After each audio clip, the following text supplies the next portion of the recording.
النهاردة معادنا مع قصة جديدة وحكاية جديدة من حكايات ملكات مصر. النهاردة هنتكلم عن الملكة خنتقاوس الأولى.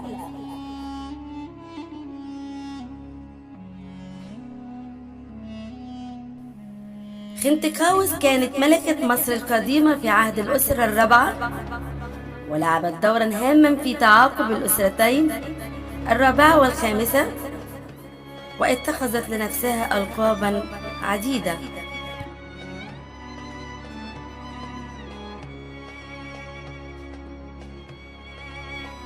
لقبت خنتقاوس بملكة مصر العليا والسفلى وأم ملك مصر العليا والسفلى، ويرى علماء الآثار إنها كانت الوارثة الشرعية للعرش،